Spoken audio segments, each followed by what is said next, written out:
Growing up in West Sable, I made many trips to downtown Sable. Walking home, I'd walk down Main Street to West Sable. I can say I saw this house at 265 West Main Street many times and wondered.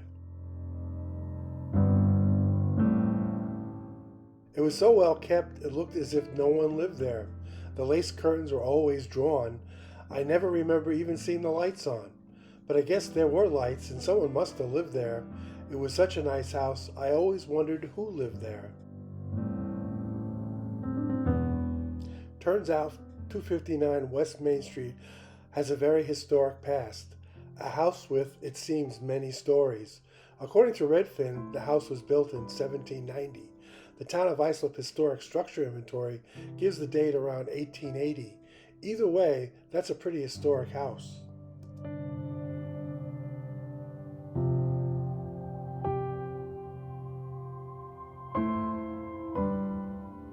On the 1860 map, it was known as the Beebe Homestead.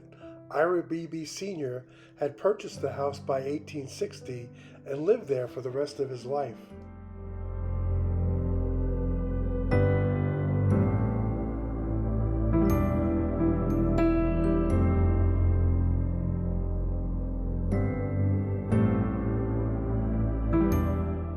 Ira had immigrated from Bernice, the Netherlands in 1857. He had a large family with Adriancek. Adriancek passed away in 1876. He remarried Maria van Hoven in 1880.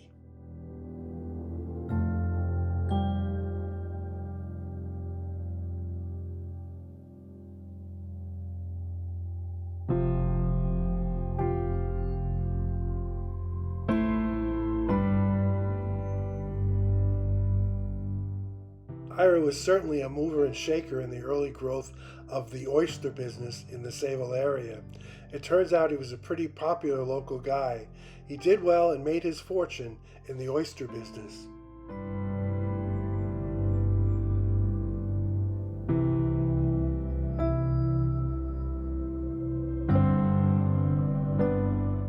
One of the more interesting stories about Ira was his devotion to his God.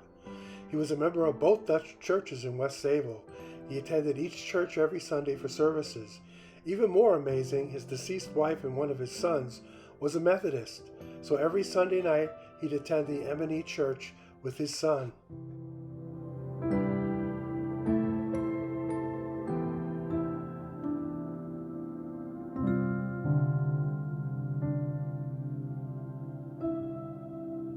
I think that says a lot about Mr. Beebe.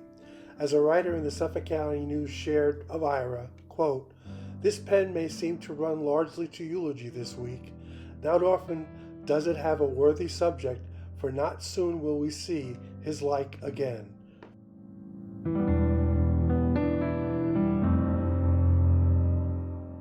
With Ira's passing, the family put the homestead on West Main Street up for sale at a town auction. A farmer who worked for Frederick Bourne won the bid and acquired the property. James Costigan Sr. purchased the home. There are many things about James that remain a mystery, but his rags to riches story is an inspiration, not unlike Ira Beebe's. James was born in Ireland in 1870. He immigrated as a young farmer in 1888. He met Mary Murphy and married in 1896. They moved to Oakdale. James got employment on the Bourne estate. His background in farming seemed to have paid off. Eventually, he was in charge of the farm's dairy.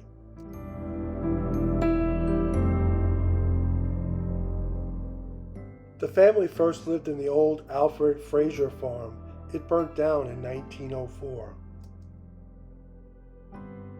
The family grew to first a daughter, Nora, in 1897, and then two sons, one in 1900, John, another in 1903, James.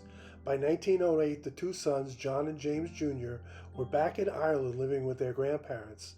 At only 8 and 5, it's hard to figure out an explanation. The grandparents were in their late 60s, and I guess it's none of my business, but still odd. However, John appeared in the 1900 census in Islip. James Sr. seems to have made a good living with Mr. Bourne. He worked at the farm till it was sold in the 1920s. The rest of James' life seems to have been as a gardener at local estates. In 1920, the two sons, John and James Jr., reappeared. They immigrated and sought passports as American citizens. They returned to Sayville to live with their parents.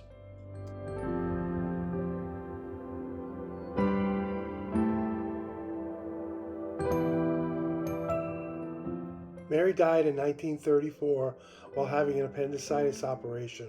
She was only 51. James Sr. died 6 years later in 1940 at age 70. The house stayed in the family till around 1995 when James Jr. passed away. John, the oldest son, moved to New York City and got married to Dahlia Kilcullen.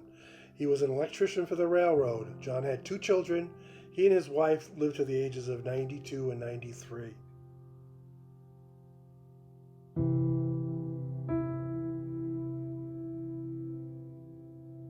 The eldest daughter, Nora, worked for R.H. Macy's in the city. She married John Brady and lived on Cherry Avenue in West Sayville for the rest of her life.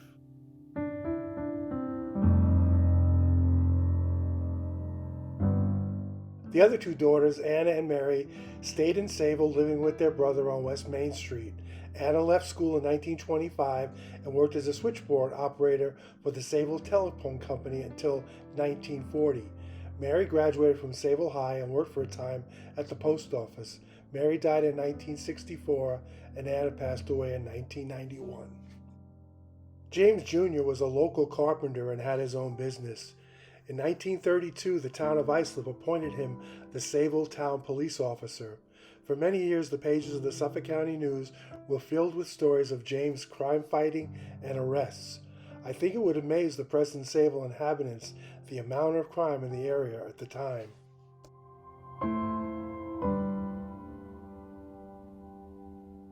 After James served as the Sayville police officer, he served temporarily during the war as the postmaster at the Sayville Post Office.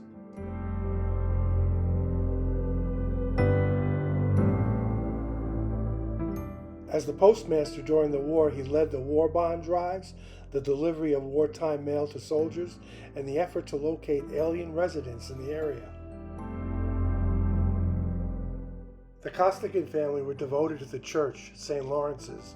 They were all involved in many church clubs and organizations.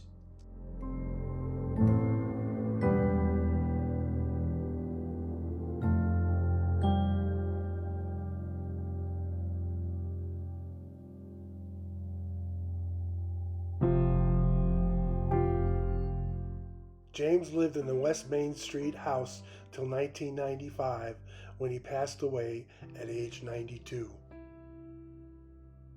So the next time you drive by 265 West Main Street, remember Ira Beebe and James Costigan. Both men had great immigrant backgrounds, one from the Netherlands, the other from Ireland. Both were devoted family men. Both achieved success in the community.